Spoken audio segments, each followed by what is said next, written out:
85 का 85 तो हमारा है, 15 में भी बंटवारा है कि लोहिया अमर रहे, डॉक्टर अम्बेडकर अमर रहे, डॉक्टर अम्बेडकर अमर रहे। आज 14 जनवरी मकर संक्रांति भारतीय जनता पार्टी के अंत का इतिहास लिखने जा रहा है। आज भारतीय जनता पार्टी के वो बड़े बड़े नेता जो कुंभकर्ण नींद सो रहे थे, जिनको कभी विधायकों, सांसदों और मंत्रियों से बात करने का वक्त नहीं मिलता था, हम लोगों के इस्तीफा देने के बाद उनकी नींद हराम हो गई है, नींद ही नहीं आ रही है।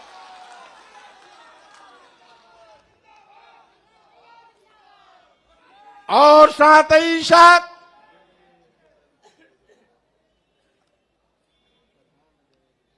भारतीय जनता पार्टी के कुछ लोग कहते हैं कि 5 साल तक क्यों नहीं इस्तीफा दिया, और साथ ही साथ कुछ बददिमाग लोग ये भी कहते हैं कि बेटे की चक्कर में भाजपा छोड़ा। मैं ऐसे लोगों से कहना चाहता हूं, भारतीय जनता पार्टी के लोगों ने इस देश के गरीबों, मजलूमों, दलितों, पिछड़ों, अल्पसंख्यकों के आंख में धूल झोंक कर सत्ता हथियाई थी। कौन नहीं जानता, ये भारतीय जनता पार्टी केशव प्रसाद मौर्य और स्वामी प्रसाद मौर्य का नाम उछालकर पिछड़ों के बलबूते पर सरकार बनाई थी। चर्चा किया था मुख्यमंत्री होंगे या तो केशव प्रसाद मौर्य या तो स्वामी प्रसाद मौर्य। पहले गाजीपुर से स्काई लैब उतारने की कोशिश की गई। स्काई लैब यहां आते आते बीच में ही ब्लास्ट हो गया। दूसरा स्काई लैब गोरखपुर से लाकर के मुख्यमंत्री की कुर्सी पर बैठा दिया और पिछड़े वर्गों की आंख में धूल झोंकने का काम किया।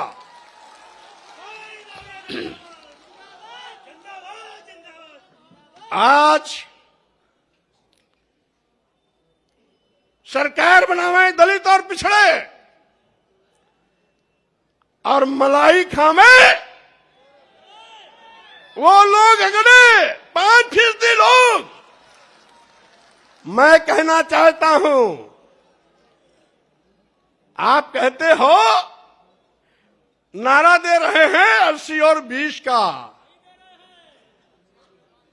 और मैं ये कहता हूं 80-20 नहीं, अब तो होगा 15 और 85 का। 85 तो हमारा है, 15 में भी बंटवारा है। आप दुहाई देते हो उत्तर प्रदेश की सरकार को, मैं चेतावनी देता हूं। आप कहते हो हम हिंदू कार्ड पर चुनाव जीतेंगे। अगर आप बड़े हिंदू के हमदर्द हैं तो अनुसूचित जात, अनुसूचित जनजाति, पिछड़े वर्गों को भारतीय संविधान के अंतर्गत जो अधिकार देकर के आरक्षण की व्यवस्था दी गई, उसको अजगर की तरह निगलने का पाप क्यों किया आपने? अभी अभी 69,000 शिक्षकों की भर्ती हुई, 19,000 आरक्षित पदों पर सामान्य वर्ग को नियुक्ति पत्र दे दिया। योगी जी, क्या अनुसूचित जात के लोग हिंदू नहीं है क्या?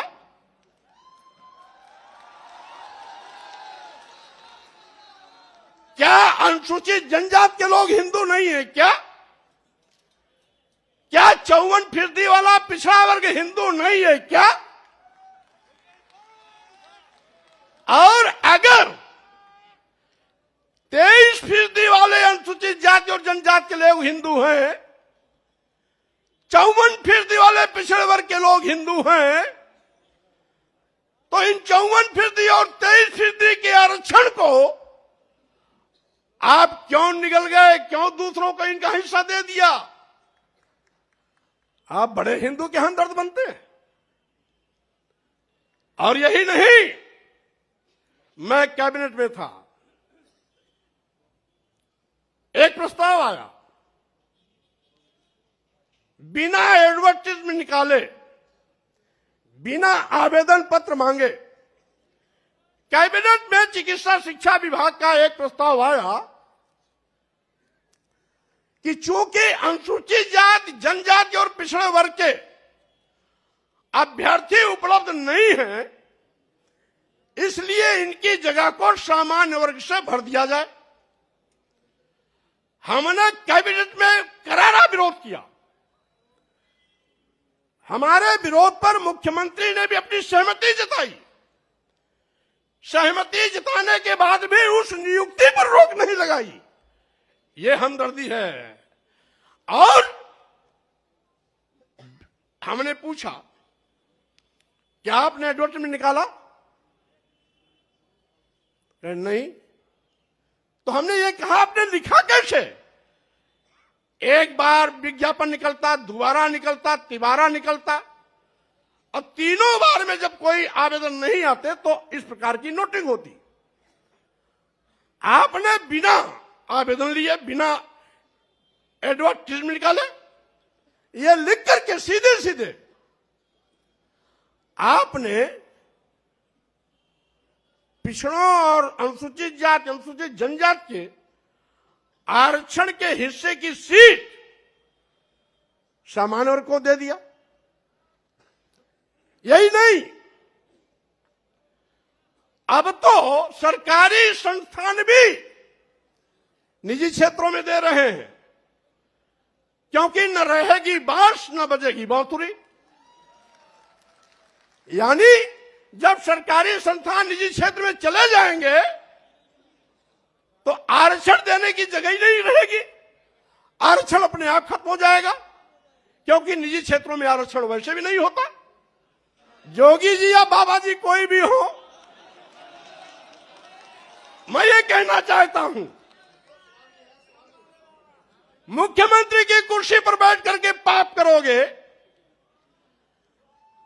और साथ ही साथ दुहाई देगो हिंदू की। क्या आपकी नजर में कुछ बड़ी जात के लोग हिंदू हैं क्या? अनुसूचित जात के नहीं है, अनुसूचित जनजाति के नहीं है, आदिवासी नहीं है, पिछड़े वर्ग के नहीं है, तो वही 10-5% अगर आपके हिंदू हैं तो आपका खटिया खड़ी बिस्तरा गोल होना तय है। क्योंकि बंटवारे की लाइन आपने खींच दिया है।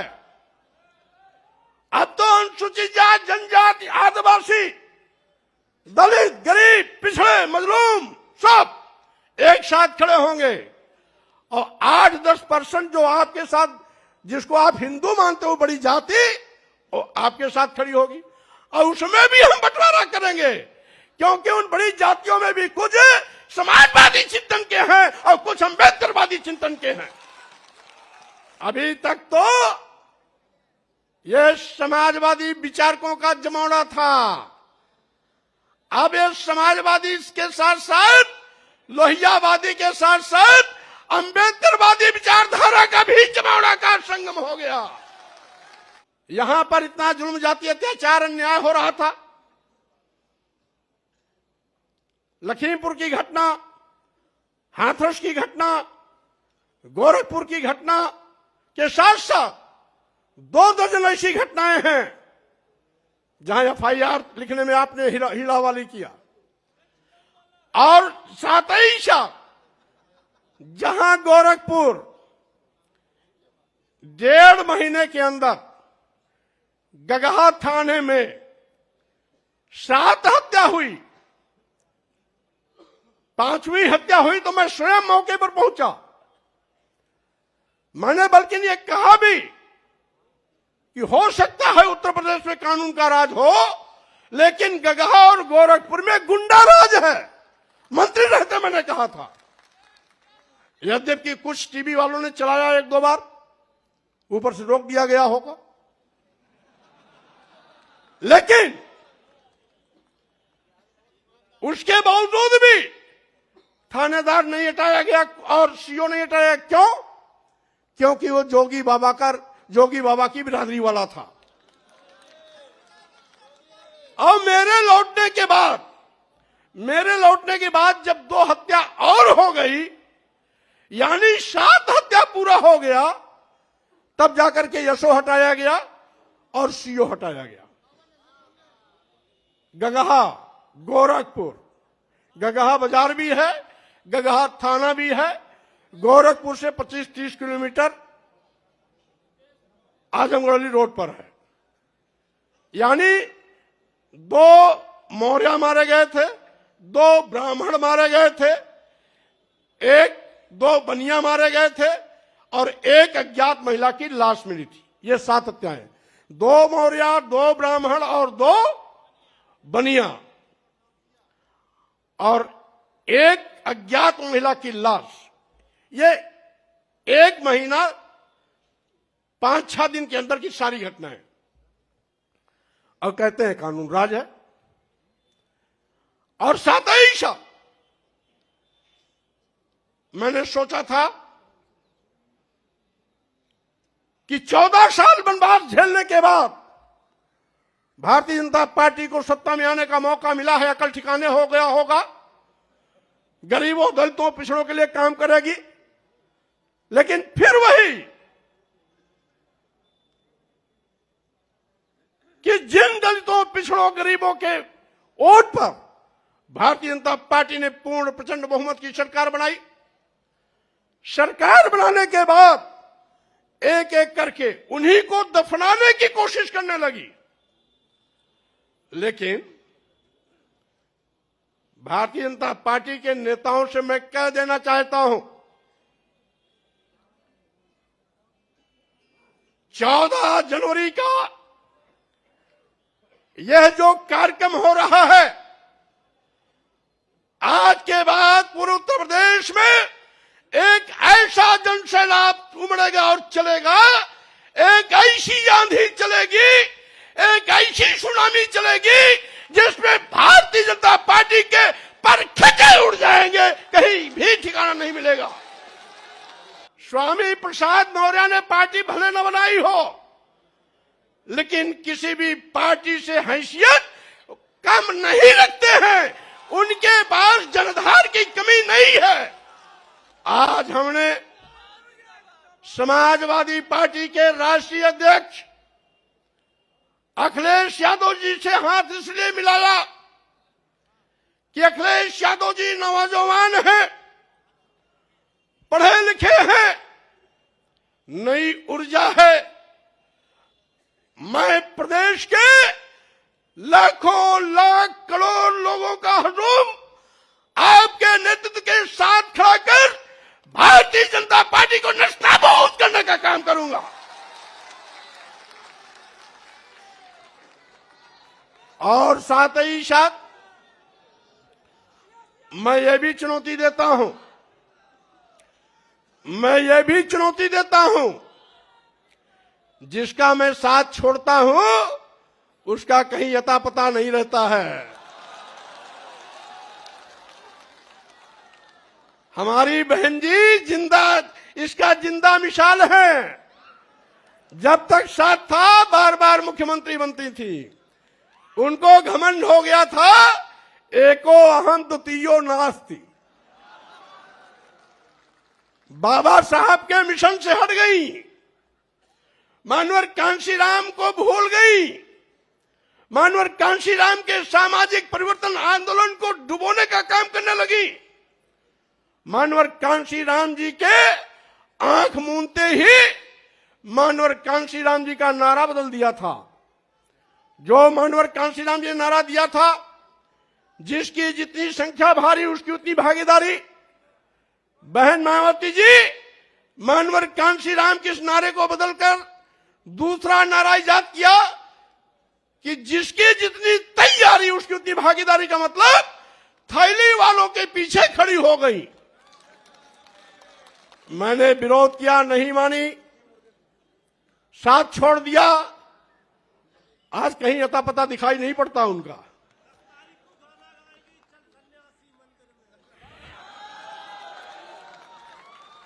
और मैं कहना चाहता हूं,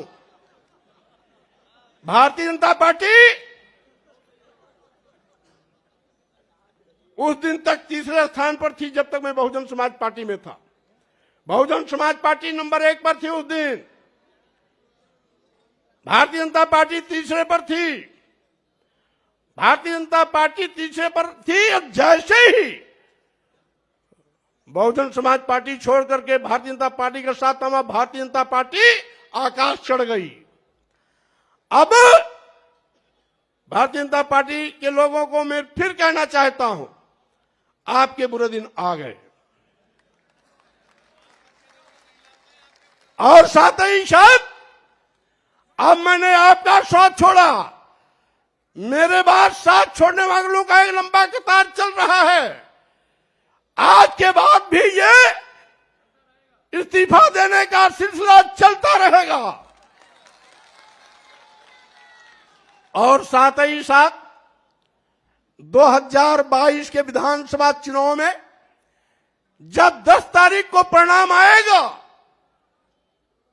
तो 2017 के पहले जो भारतीय जनता पार्टी का आंकड़ा था 42 विधायक और 45 विधायक का, मैं दावे के साथ कहना चाहता हूं, इन नौजवानों की कुवत के बिना पर आपको फिर पुराने आंकड़े दहाई पर लाके खड़ा करने का काम करूंगा।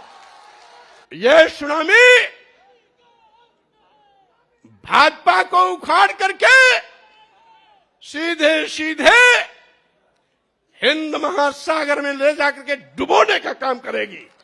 अगर कोरोना महामारी नहीं होता, निर्वाचन आयोग का आचार संहिता नहीं होता, तो आज रमाबाई अंबेडकर मैदान में ऐतिहासिक कार्यक्रम के माध्यम से भाजपा की चूल्हे आज ही हिला दी गई होती। लेकिन इसके बावजूद बड़े बड़े नेताओं की नींद टूट गई। हराम है, चैन नहीं आ रहा है। टिकट बांटने का भी क्रम बंद कर दिया, कहीं ऐसा ना हो हम जिसको टिकट दे वो भी पार्टी छोड़ चला जाए। और इसीलिए साथियों, मैं कहना चाहता हूं कि आज का ये जो ऐतिहासिक दिन है, ये परिवर्तन लाने का शुभारंभ का दिन है। ये दलितों के सम्मान का दिवस है। ये पिछड़ों के सम्मान स्वाभिमान का दिन है।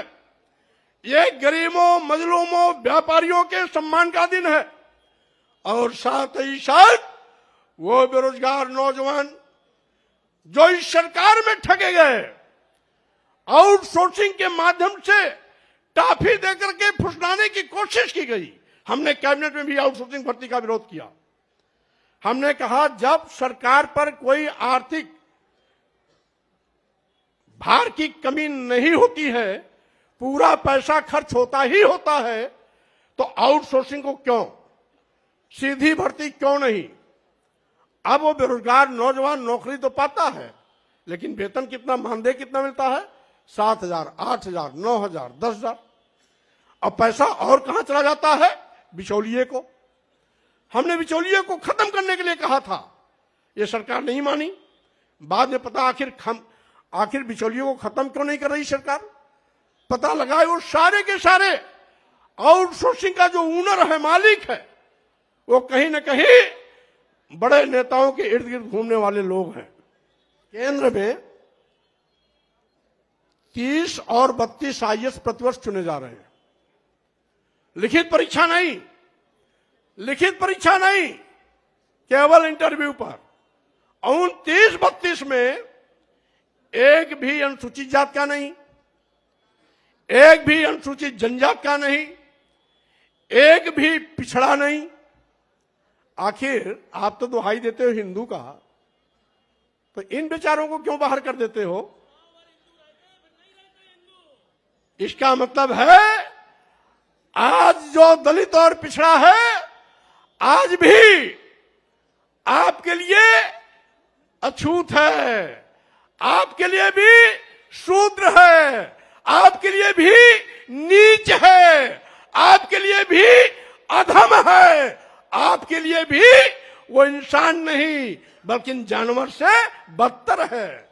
और यही कारण है कि आप लगातार इनको अपमानित कर रहे हो, इनको सम्मान नहीं देते हो, और हिंदू की दुहाई देकर चंद लोगों को मालपुआ, हलवा, आईएएस की कुर्सी सब समर्पित, और करोड़ों की आबादी में, यानी 85% आबादी वाला ये दलित, अनुसूचित जात, जनजात, पिछड़ा वर्ग, यह बेकार, और 8-10% लोग काबिल। इसलिए मैं इनके अंदर के चरित्र को उजागर करना चाहता हूं। हमारे मीडिया के साथी भी कभी कभी कहते हैं कि मौर्य जी इतना विलंब क्यों किया? अरे भाई, 5 साल के लिए जनादेश मिलता है और 5 साल तो इंतजार करना ही पड़ेगा। अब जब 2022 के नए जनादेश की बारी आई है, तब मैंने ताल ठोका है, और ताल ही नहीं ठोका है, यह मैदान श्री मुलायम सिंह यादव का है।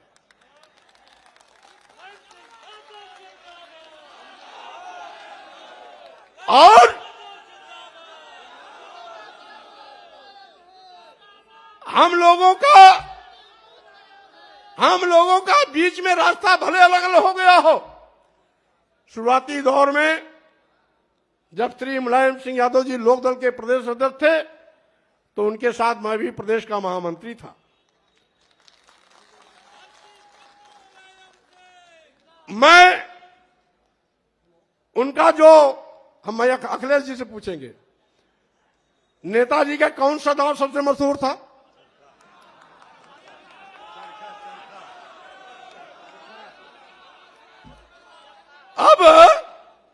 अब नेताजी चरखा दांव नहीं लगाएंगे, बल्कि अब नेताजी की ये पूरी फौज वो चरखा दांव लगा करके एक एक भाजपा वालों को ऐसी पटकनी देगा। मैं आपसे आज ये अपील करने आया हूं कि आज मकर संक्रांति के दिन ये जो क्रांति का बिगुल बजाया जा रहा है, ये भारतीय जनता पार्टी का सफाया करेगा। साथ ही साथ हम मीडिया के साथियों के माध्यम से भी कहना चाहते हैं, और वह बड़े बड़े जो अपने को कोई चाणक्य कहता है, अपने को कोई महारथी कहता है, उनको भी कहते हैं, आपके पास जितने दांव हो लगा लो, लेकिन मैं आपको पटकनी जरूर दूंगा, आपको मिट्टी में मिला के रहूंगा, भारतीय जनता पार्टी को खत्म करके रहूंगा। क्योंकि अब उत्तर प्रदेश को आपके शोषण से मुक्त कराने का वक्त आ गया है। इसलिए आज मैं श्री अखिलेश यादव जी को और आप सभी लोग जो प्रदेश के कोने कोने से आए हैं, मकर संक्रांति के अवसर पर शुभकामना, बधाई भी देता हूं। नए उल्लास, नए उत्साह, नए जोश के साथ अखिलेश यादव जी के नेतृत्व में नई सरकार बनाने का संकल्प लेकर के हमारे सभी नौजवान क्षेत्रों में जुड़ जाएं। 10 मार्च 2022 को जब परिणाम आवे तो उस परिणाम से अखिलेश यादव जी के नेतृत्व में नई सरकार बने और भाजपा पूरी तरीके से सफाया हो जाए। राष्ट्रीय अध्यक्ष श्री अखिलेश यादव जी के नेतृत्व में भाजपा सरकार को उखाड़ फेंकने का संकल्प लेकर इस अभियान को आगे भी गति देते रहेंगे। इन्हीं शब्दों के साथ आप सबको बहुत बहुत धन्यवाद, बहुत बहुत बधाई, बहुत बहुत शुभकामनाएं।